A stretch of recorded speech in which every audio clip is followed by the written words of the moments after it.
Um casal cria um chimpanzé desde pequeno como se fosse um filho. Anos mais tarde, infelizmente, o pior acontece e muda pra sempre a vida de uma amiga da dona do animal. Essa história aqui já começa errado só pela forma como eles pegaram esse chimpanzé e depois vai tendo uma sequência de acontecimentos que acabam influenciando na forma como esse caso termina. Eu sou Thiago Santos e a história toda começa com o chimpanzé ainda bem jovem. Ele nasceu em 21 de outubro de 1995 e tinha só 3 dias de vida quando o casal Sandra Harold e Jerome Harold compram um animal por $50 mil em um antigo criadouro que ficava na cidade de Festus, no estado do Missouri, nos Estados Unidos. Ele foi tirado da mãe e o casal leva ele para casa deles, na cidade de Stamford, no estado de Connecticut, onde eles moravam. A partir do momento que eles levam ele, eles escolhem um nome, chamam ele de Travis, que foi uma homenagem para um cantor famoso da época que a Sandra era muito fã. Os dois começam então a criar o animal literalmente como se ele fosse um filho. Eles vão colocando ele nas atividades diárias, colocam ele para tomar café na mesa, vestem ele com roupas, dão a mesma comida que eles se alimentavam e na medida que ele vai crescendo ali, eles também ensinam ele a mexer no computador, assistir televisão, enfim, era como se ele fosse mesmo um filho dos dois. E tem o primeiro detalhe importante dessa história, o casal tinha mais uma filha, que era a filha única. O Travis então vai crescendo, eles tinham uma empresa de guinchos lá em Stamford e levavam ele junto para fazer alguns resgates, rebocar alguns carros e tal. Ele ficava ali no banco do carona, usando uma camiseta, tava de cinto,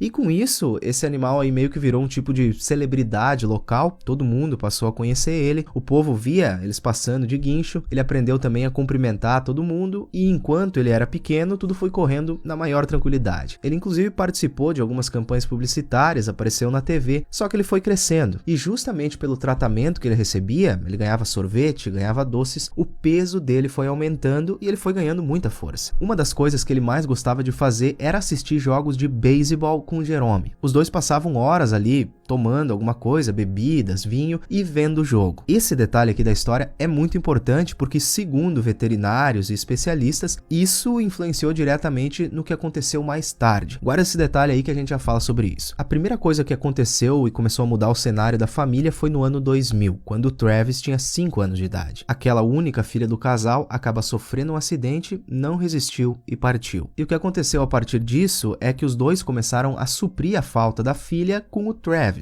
Antes, eles tinham até montado um tipo de gaiola para ele na sala de casa, ele dormia lá dentro, só que depois que a filha partiu, eles começam a colocar ele na cama, às vezes ele dorme com eles também, provavelmente isso já acontecia antes, mas quando a filha não estava mais presente, isso começou a acontecer mais vezes, com mais frequência. Os anos foram passando e parecia estar tudo bem, pessoas que moravam ali perto até contaram que o Travis era bem obediente, ele escutava e entendia tudo que o casal dizia. O problema é que em 2003 aconteceu o primeiro sinal de alerta. Em uma dessas saídas aí de carro que eles davam, em outubro de 2003, eles estavam parados num semáforo quando uma pessoa em outro carro jogou uma garrafa de água, de plástico, contra o carro dos Harold. O Travis, que estava ali sentado, não gostou daquilo, ele mesmo soltou o cinto de segurança e correu na direção dessa pessoa que jogou a garrafa. Ele não conseguiu pegar aquela pessoa, mas foi uma luta para eles conseguirem capturar ele de novo. A polícia foi chamada, ele correu atrás dos policiais e levou horas até eles conseguirem acalmar ele. Naquele momento, em 2003, ele já estava com 91 quilos. Não era nada fácil lidar com ele e ele também não obedeceu os comandos dos pais dele naquele momento. Esse acontecimento até fez uma lei ser criada, lá no estado de Connecticut, proibindo pessoas a terem animais de estimação desse tipo com mais de 23 quilos. Só que, como eu acabei de falar, o Travis já estava com 91 quilos naquele momento. E o problema é que ele já estava com a família desde 1995. Então, essa lei, pelo tempo que ele já estava na família, não foi aplicada para eles. A vida seguiu e logo depois disso, o Jerome, em 2003 mesmo, fica muito doente. Ele vai pro hospital e no hospital ele fala pra esposa que caso ele partisse, era pra ela colocar o Travis em algum santuário nos Estados Unidos, porque ele já sabia que ia ser muito difícil ela continuar cuidando sozinha do animal. Algum tempo depois disso, em 2004, infelizmente, ele acabou falecendo. Lembra que eu falei que uma das coisas que o Travis mais gostava de fazer era assistir beisebol com o Jerome? Pois é, do nada o Jerome não vinha mais pra casa. Óbvio que o Travis era um animal, ele não tinha como entender que o Jerome tinha falecido, e ele começa a sentir muita falta dessa figura que ele via como pai. A Sandra decide ficar com ele, não manda ele para nenhum santuário, e agora, além de ela suprir a falta da filha, ela também usava o Travis para suprir a falta do marido. Só que o Travis acabou aos poucos ficando cada vez mais agressivo e os especialistas disseram que a partida do Jerome influenciou diretamente nisso. Ele estava acostumado a ter a companhia dele e é aí que entra nessa história uma outra pessoa, a Charla Nash. Ela era amiga da Sandra já há muitos anos e também conhecia o chimpanzé Travis desde pequenininho. Ele já era acostumado com a Charla, só que o cenário agora era outro. Ele estava muito agitado nos últimos anos, ele estava tomando inclusive alguns medicamentos e no dia 16 de fevereiro de 2009, era ao redor das 3 da tarde mais ou menos, quando ele pegou as chaves do carro da Sandra e correu para fora de casa. Ela chamou ele de volta, não conseguia fazer ele entrar na casa de novo por nada e a Sandra decide ligar para Charla Nash para vir ajudar ela com o Travis. A Charla vai para lá, pega o brinquedo favorito dele, que era um bonequinho, e chegando lá mostra pro chimpanzé. Nesse mesmo momento, o animal ficou muito descontrolado e partiu para cima da Charla. Ela tinha acabado também de mudar o cabelo, ela tinha pintado de uma outra cor, então isso também acabou confundindo o Travis. Bom, e aí você imagina, um animal com mais de 100 quilos completamente descontrolado. Ele rasgou literalmente todo o rosto dela, lábios, olhos, rasgou as mãos. Resumindo, ela ficou toda desfigurada. No meio de tudo isso, para tentar salvar a amiga, a Sandra ainda partiu para cima dele, usou uma faca até para atingir ele, tentou tirar ele de cima da amiga, só que não conseguiu e aí ela liga para emergência. Algum tempo depois, a emergência e a polícia chegaram na casa, o Travis aí foi para cima do carro da polícia e não teve jeito, o policial teve que